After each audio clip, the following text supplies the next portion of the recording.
એટલે અમે કીધું હતું 25 ઓક્ટોબરથી લઈ અને 2 નવેમ્બર દરમિયાન રાજ્યમાં વરસાદ પડશે.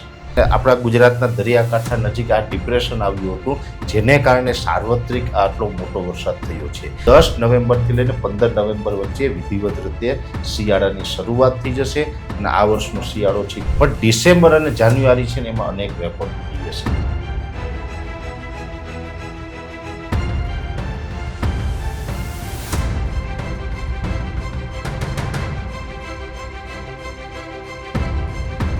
ડીડી ભારતીના સૌ દર્શક મિત્રોનું ખૂબ ખૂબ સ્વાગત છે.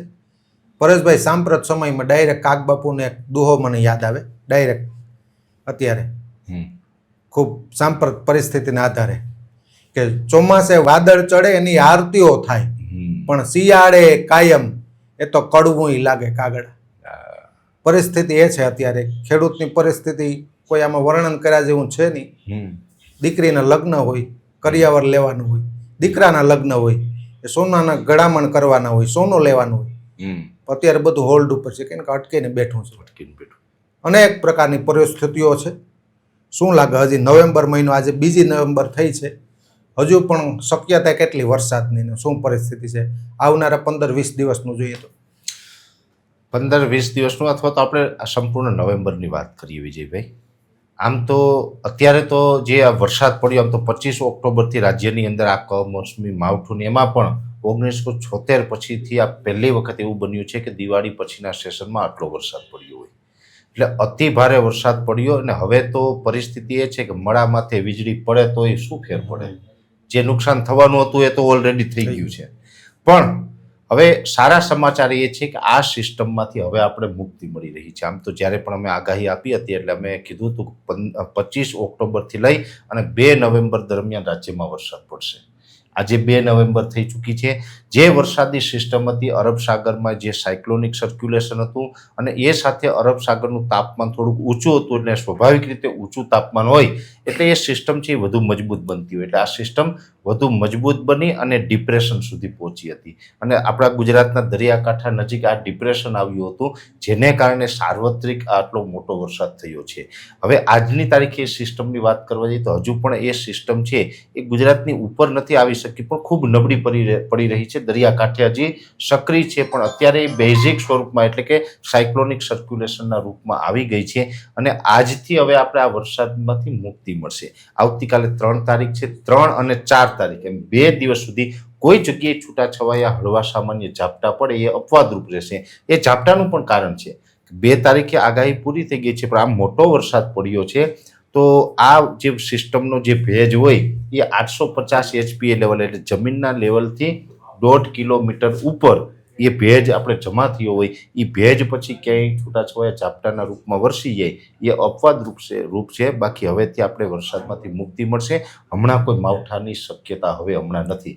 એટલે નવેમ્બર દરમિયાન આપણે કોઈ ગભરાવાનું નથી, હમણાં કોઈ માવઠું થવાનું નથી. ખાસ કરીને હવે આપણે ધીમે ધીમે શિયાળાનો જે માહોલ છે એ બંધાતો જશે, કેમ કે હવે જે આપણે આ માવઠું પૂર્ણ થયું છે તો સ્વાભાવિક રીતે હવે WD છે.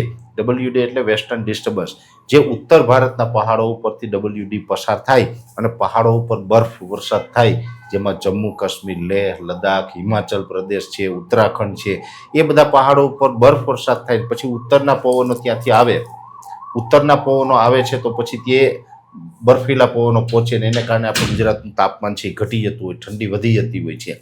એટલે એ હવે લગભગ 10 નવેમ્બરથી લઈને 15 નવેમ્બર વચ્ચે વિધિવત રીતે શિયાળાની શરૂઆત થઈ જશે અને આ વર્ષનો શિયાળો છે ખૂબ સારો રહેવાનો છે. એટલે નવેમ્બર દરમિયાન પછી આપણે આગળના દિવસમાં, હમણાં હાલ સુધી હું માનું છું ત્યાં સુધી કોઈ માવઠાની શક્યતાઓ નથી. અલગ અલગ મોડેલોના આધારે જે પ્રિડિક્શન હોય આ એની વાત છે. બની શકે કે અચાનક હવામાન છે એમાં ઘણી વખત અચાનક કોઈ બદલાવ આવતા હોય. જો અચાનક બદલાવ કોઈ એવો આવશે તો અમે 8 દિવસ અગાઉ જાણ પણ કરશું કે ભાઈ આવા બદલાવોની શક્યતાઓ છે. પણ મારું અત્યાર સુધીનો જે અનુભવ છે, આ અનુભવના આધારે એવું કહી શકું કે નવેમ્બરમાં હવે બીજો કોઈ વરસાદ પડે એવી કોઈ ચિંતા કરવાની જરૂર નથી. શિયાળાની વચ્ચે વાત લઈ લો ટૂંકમાં 2 મિનિટમાં કે પ્રથમ પડાવ, પ્રથમ ચરણ તમારે શૈલીમાં કહે તો 4 ચરણની અંદર હોય શિયાળો. નવેમ્બર પ્રથમ ચરણ, પછી ડિસેમ્બર અને જાન્યુઆરી કડકડતી ઠંડી, અને ફેબ્રુઆરી નોર્મલ હોય છે, એ તો સ્વાભાવિક છે. શું કેવો રહેશે શિયાળો જનરલી? વિજયભાઈ, શિયાળો નવેમ્બરમાં જે 10 થી 15 નવેમ્બર વચ્ચે શિયાળાની શરૂઆત થઈ જશે. એટલે શરૂઆતમાં ધીમે ધીમે ઠંડીનું જોર વધશે. એકદમ સીધી તીવ્ર ઠંડીનો એટેક નહીં થાય. નવેમ્બર આખો છે ને એમાં સામાન્ય રીતે જે નવેમ્બરમાં ઠંડી હોવી જોઈએ એ ઠંડી તો ચોક્કસથી આવી જશે. પણ ડિસેમ્બર અને જાન્યુઆરી છે ને એમાં અનેક રેકોર્ડ તૂટી જશે. જે છેલ્લા 5-7 વર્ષની અંદર આપણે ઠંડી નથી પડી ને એટલી ઠંડી આ વર્ષે પડી શકે છે. અચ્છા, એટલે ઠંડીનું પ્રમાણ વધારે રહેશે દર વર્ષની સરખામણીએ. અને એની સાથોસાથ ઝાકળનું પ્રમાણ પણ થોડુંક વધારે જોવા મળશે. એટલે ઠંડી ને ઝાકળ જેમ વધારે હોય આમ તો એ સારા સંકેત છે. શિયાળા દરમિયાન ઠંડી અને ઝાકળનું પ્રમાણ વધારે રહે, ઉનાળામાં તાપમાન વધારે જોવા મળે તો જ ચોમાસું સારું થવાનું છે. આ ઋતુચક્ર પોતાનું કામ કરવી જ જોઈએ. એટલે આ વર્ષની ઠંડી છે એ સારી રહેશે. અનેક વખત શિયાળા દરમિયાન આપણે એવા પણ સમાચારો મીડિયાના મારફતે સાંભળવા મળશે કે વિઝિબિલિટીને કારણે ફ્લાઇટો રદ થઈ. આપણે શિયાળામાં શું હોય કે એરપોર્ટ ઉપર જ્યારે પણ વધારે પડતા ધુમ્મસ હોય, ઝાકળ હોય એટલે વિઝિબિલિટી ડાઉન થઈ જાય તો ફ્લાઇટો રનવે ઉપર ઉતરી નથી શકતી. એટલે અનેક ફ્લાઇટો છે રદ થઈ જતી હોય છે. આ ફ્લાઇટો રદ થવાના કેસ છે ને આ વર્ષના શિયાળામાં વધારે જોવા મળશે. કેમ કે ધુમ્મસનું પ્રમાણ વધારે રહેશે અને ઠંડીનું પ્રમાણ પણ વધારે રહેશે. ડિસેમ્બર અને જાન્યુઆરીની અંદર મોટા ભાગના દિવસોમાં સિંગલ ડિજિટમાં તાપમાન હશે. સિંગલ ડિજિટમાં એટલે કે 10 ડિગ્રી કરતાં પણ તાપમાન નીચે આવી જાય. મહત્તમ તાપમાન અત્યારે મહત્તમ તાપમાન છે નોર્મલ દિવસમાં જે 25 ડિગ્રીથી લઈને 30 ડિગ્રી સુધી છે એ તાપમાન 10 ડિગ્રી કરતાં પણ નીચું જશે. એટલે ઠંડી છે ને બપોરના સમયે પણ આપણે કડકડતી ઠંડીનો અહેસાસ થશે. અને એ જે ડિસેમ્બર અને જાન્યુઆરી જે 62 દિવસના 2 મહિના થઈ છે, બંને મહિનામાં 31 તારીખ આવશે.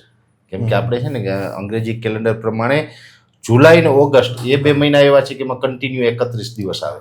અને ડિસેમ્બર અને જાન્યુઆરી એમાં પણ કન્ટિન્યુ 31, એટલે 62 દિવસનો એ સમયગાળો થાય. એટલે 62 દિવસમાંથી વધુમાં વધુ દિવસ ઠંડી પડે તેવી શક્યતા છે. ઓકે.